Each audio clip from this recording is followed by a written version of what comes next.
दिन चाहे कितने भी अच्छे हो, बचपन के दिनों जैसे कभी नहीं हो सकते। Imagine you are back to good old days. तुम्हारी स्कूल की वैन तुम्हारे घर के नीचे खड़ी है, तो तुम्हारी वैन छूट जाए, उस टाइम इससे अच्छी फीलिंग कुछ हो ही नहीं सकती। बट आज ऐसा लगता है कि काश मैं हर दिन उठ के उस वैन पे बैठ के स्कूल जाता।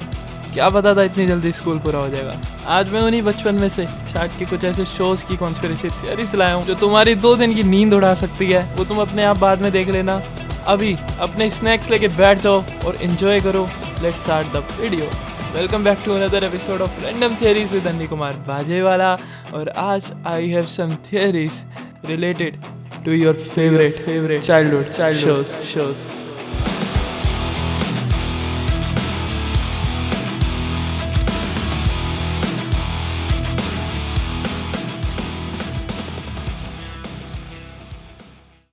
Pokemon. Do you remember one of those first episodes जिसमें ऐश और पिकाचू एक साइकिल चला के भाग रहे होते हैं। उस टाइम बारिश हो रही होती है एंड उसी टाइम उनकी साइकिल स्लिप होती है और यहीं पे हमारी कॉन्स्पिरेसी लाई करती है।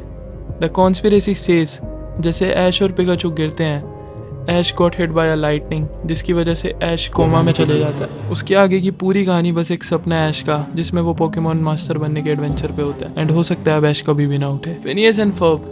दिस थियरी सेज कि कैंडेस एक स्किज़ोफ्रेनिया नेम की मेंटल डिसीज को फेस कर रही है। फिनियस जो कि किसी रीज़न की वजह से मर जाता है एंड फर्ब बोल नहीं सकता। जब फिनियस मरता है तो कैंडेस के माइंड पे इतना बुरा इफेक्ट हुआ कि she started hallucinating things around her. इसी वजह से जब भी वो अपनी मॉम को बताती थी कि Phineas and Ferb is on to something, और जब भी उसकी मॉम देखती थी तो कुछ नहीं होता था, क्योंकि ऐसा कुछ हुआ ही नहीं होता था। अब अगली बार से जब भी तुम ये सुनोगे तो तुम्हें ये थियरी जरूर हॉन्ट करेगी। करेज द गॉडली डॉग। ये थियरी कुछ ऐसा कहती है कि जो कुछ भी करेज के साथ हो रहा है, whether it's monsters, supernatural events और शैतानी, ये सब बस एक इमेजिनेशन है करेज की, जो कि उसके ट्रॉमा की वजह से लीड हो रही है। एंड ही गॉट ट्रॉमाटाइज्ड बिकॉज उसके ऑनर्स ने उसको अबेंडन कर दिया। और वो बेचारा इतना मासूम है कि उसको ऐसा लगता है कि उसके ऑनर्स किसी डेंजर में है एंड इस एंग्जाइटी की वजह से उसका ट्रॉमा और ज़्यादा स्ट्रॉन्ग हो रहा है। Winnie the theory around this says something like that every character in 100 Acre Wood, every one of them represents a different mental disorder. जैसे कि piglet suffers from anxiety, Eo is depressed, who has eating disorders, Tigger has ADHD, Owl has dyslexia, Rabbit has OCD, and Christopher Robin has schizophrenia. क्योंकि वही है जो इन सब characters को imagine कर रहा है। This disease schizophrenia is so dangerous. मतलब भाई एक इंसान पूरी एक नई दुनिया बना के उसमें जीने लगता है। इमेजिन अगर तुम भी अभी उसी दुनिया में हो, but you can't even realise it. Scooby Doo, this one is unique.